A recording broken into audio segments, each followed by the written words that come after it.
Kara, the Pocket Occupational Therapist.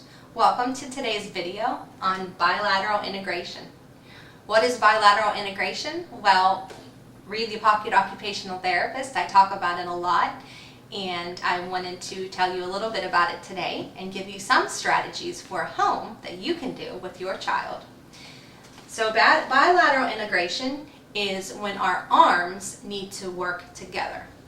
If you think about our bodies, we can think about them as being cut in half in the middle, right? So you have a right eye, a left eye, a right arm, a left arm, right leg, left leg, and so forth. They have to work together for functional tasks. So each side of your body is controlled by a different side of your brain.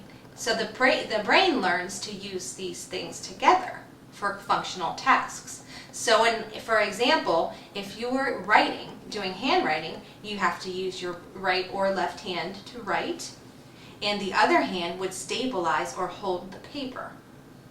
If you're going to cut food, you would use your hand to stabilize with a fork, the other hand would use the knife. So if you see how that works, the body is cut down the middle and we have two halves. A lot of children with many different diagnoses, they have trouble with using their hands together. So it's very important that you talk to your therapist about this. But I'm going to give you some fun ideas. And with me today is my friend Jacob, and I'm going to bring Jacob in right now. Jacob and I are going to do some things with the ball. Okay, and first we're going to sit back to back. So let's sit back to back, Jacob. Okay, so we're going to do these activities to help go across the body's midline. Okay, so when I take the ball in my right hand, I'm going to reach across my body, and Jacob is going to grab it. Good job. He's going to bring it across his body and give it back to me. So you do this with your child, with any kind of ball. If your child has trouble holding the ball, I like to use these balls that have little spines. I don't pump them up all the way so that there's some give and your child can grasp onto the ball. So that's one of the ways you can play a game together. Use music, you can sing a song while you do it. Another thing to do is to hold it with both hands and give a command.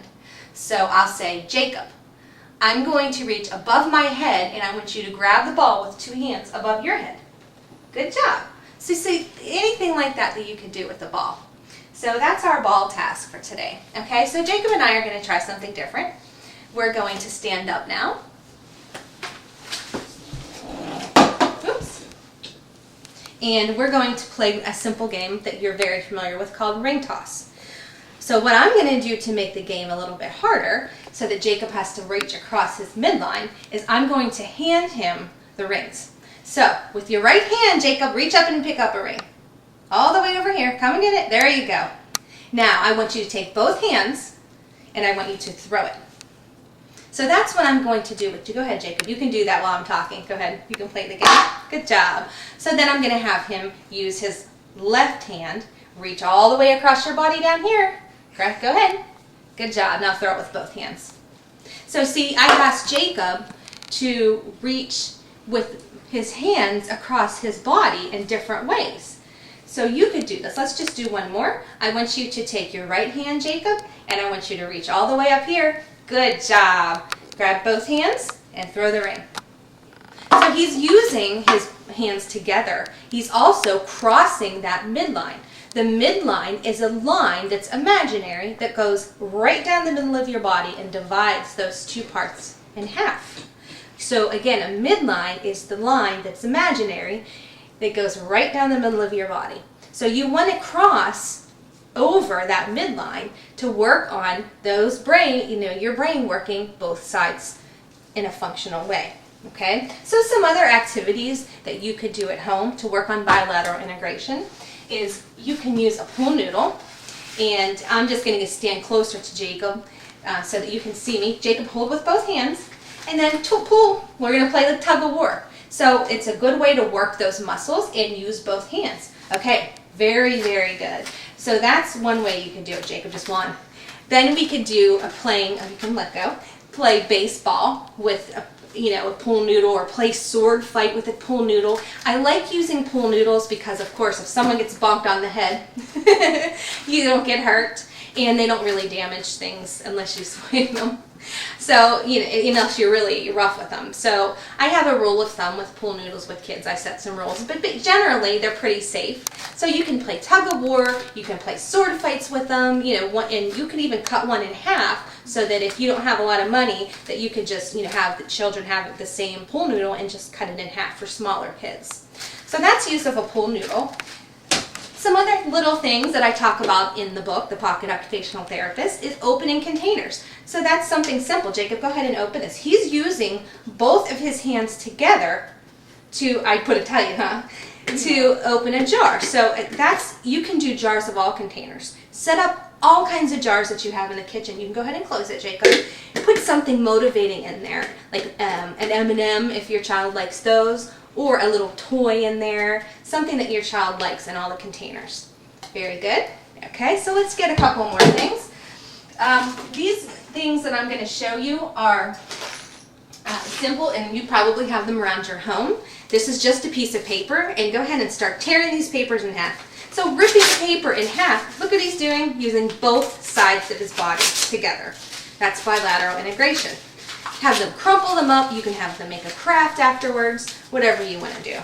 Okay, and then while Jacob's tearing up that paper and having fun, this is another game that I have, and I actually got this at the dollar store. And Jacob, do you want to just throw that on the ground? There you go, sweetheart. All right, he's ripped it up. Good job. So playing this game is something, again, I bought at the dollar store. Watch him have to use both hands for the activity.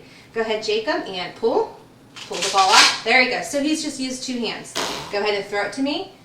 Good. Now what I'm going to ask Jacob to do, I'd like you to come a little bit closer and turn toward the camera, and I'm going to go ahead and move out of the camera, but I want you to focus on Jacob here. What I'm going to have Jacob do is I'm going to try to throw to him across his body. So ready? Jacob, I'm going to try to throw over here. There you go. Catch it. Oh, bad throw. So that's basically what you want to do. You want to throw it across your child's body. That was my fault. That was not yours. That was a bad throw. All right. So that's one of those examples. There's many different things that you can have. This is another dollar store find. There's actually a ball that goes with this. You can hold the paddle with both hands and try to catch the ball. Ping pong is actually great. There's so many things. The last thing I wanted to show you is one of my favorite games that's super fun that you don't really think about. It's fine motor and it's bilateral integration and working together. So it's a game where I've put into some eggs, some different things, and you have to match the sound. So in this one, go ahead and shake it. Okay. Sounds like something in there. What's this one? Ooh, jingle. So I like the kids to have, so then I'll have a matching one. Which one does that match with? Very good. And open it up and see, Jacob. Can you open that egg up? And I'll open the other one for you. Let's take a look. So we're going to take a look in there. See, he used just both hands. And look, he found the match, the jingle.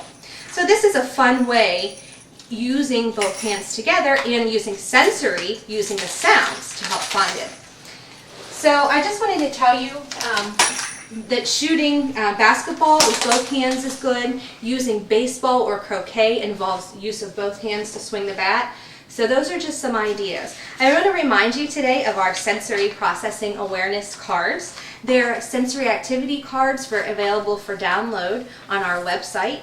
There are many, many different activities. There are 60 activities, in fact. You just print this out like I've done, cut it and laminate it. There are heavy work and other activities for kids to use for your sensory diet or in your classroom that just give great ideas for kids to do and incorporate into their everyday activities. So that's my activity for today. I want to thank you, Jacob, for being a volunteer. And again, this is all involved and talked about in the book, The Pocket Occupational Therapist. There are out-of-the-pocket activities that are in the book. So every time in the book that I explain something, or if there's a frequently asked question that I answer, I give you something that you can do at home with your child with everyday activities that you may have, everyday items that you can find. There'll be a list of resources that where I've purchased the things in this video at the end of the video. So thank you very much, and go to www.pocketot.com. That's POCKETOT.com. Thanks for watching.